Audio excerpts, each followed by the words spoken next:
The thing I like about the Vamos is when you look at it, it almost feels like engineers at Honda were thinking, what's the least amount of car we can get away with selling to people?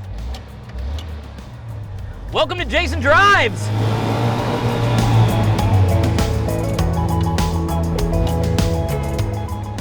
Nobody ever gets in trouble for buying a Honda. Hondas are rational cars by anybody's standard. And as someone who just can't deal with rational cars, I've always wondered, what would I do if I was forced at knife point and I had to buy a Honda? I would buy this Honda right here, the Honda Vamos, which is arguably the weirdest Honda ever made. And they did a really good job here on the Vamos. It's almost just a chassis and a vertical piece stuck in the front with a windshield and some lights on it. The Vamos was designed to be kind of a combination utility and fun car. And there used to be a lot of these. This one's from 1972, and that was kind of the heyday of the idea of the fun car. Think about cars like the Volkswagen Thing, or the Mini Moke, or even there was a Trabant called the Tramp. They were all regular, everyday economy cars that the company then stripped off as much as they could, kind of ruggedized them a little bit, and sold them as just these fun, do-anything, half utility, half muck around on the beach cars. Now the Vamos is definitely in this category.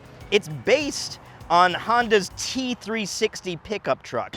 そこでホンダ T360 2台もキャビンも無理がありません And it actually keeps to the original T360 layout really well, which means it's got a mid-engine design, inline twin engine, air-cooled, set in the middle here under the seats, driving the rear wheels. Now the Vamos takes things a couple steps further in that it's a air-cooled, mid-engined pickup truck that's also a convertible four-seater. There's hardly anything that fits into that category. It's really an amazing thing. You never could get doors with a Honda Vamos. They didn't care. So instead, this was your door. This might actually be one of the simplest doors outside of like a chain on a hook in all of the automotive industry. It's got a hinge, it's got a handle, and it's got a body, so it's technically a door, but this is it. It's just a stick. It also has these interesting little compartments under here that give access to the fuel tank and what I believe is, I think this is oil. You got a front bench seat and a back bench seat, and then you've got a little bed area behind it.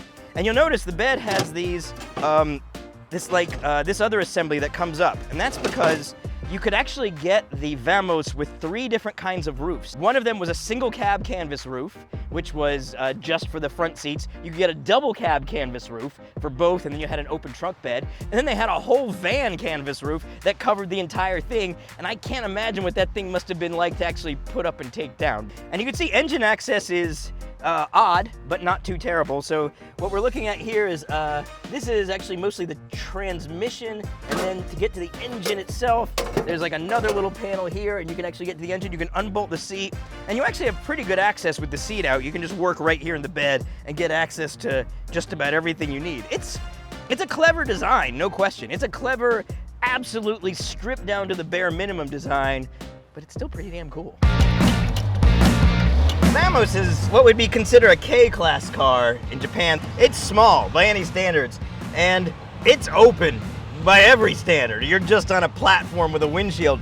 So driving in modern traffic is, nervy, mildly nervy. All right, here we go. Oh, it's a big truck. I'm not gonna try to go in front of that. Oh, no way. There we go. All right, here we go. I mean, to Honda's credit, this thing does go pretty well. It weighs nothing, and it feels quick, partially because, well, you're 3 feet off the ground and you can see absolutely everything. So of course it feels quick.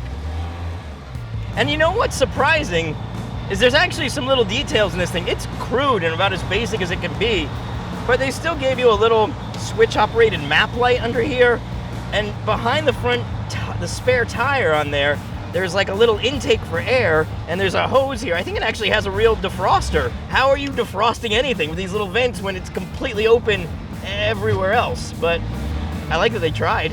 It's like a mechanical magic carpet. Bench seat isn't bad. There's far worse ways to travel than a Honda Vamos, that's for damn sure. And we took a little while to get it started, but it went, and it's just going. It's still a Honda deep down. It's 360cc is a reliable, little, unassuming Honda. There's literally no room for the bullshit. This is like a car edited down to its absolute basic essential. It's just a little machine with wheels that you sit on and it moves you somewhere. But we've gotten far from that original idea and we've added a lot of extra crap onto it. This has no extra crap. If you added too much extra bullshit or crap on it, it would just fly out because it's got no room for it.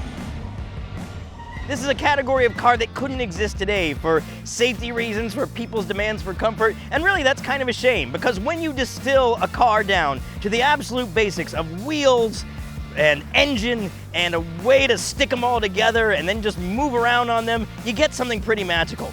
I love the Honda Family.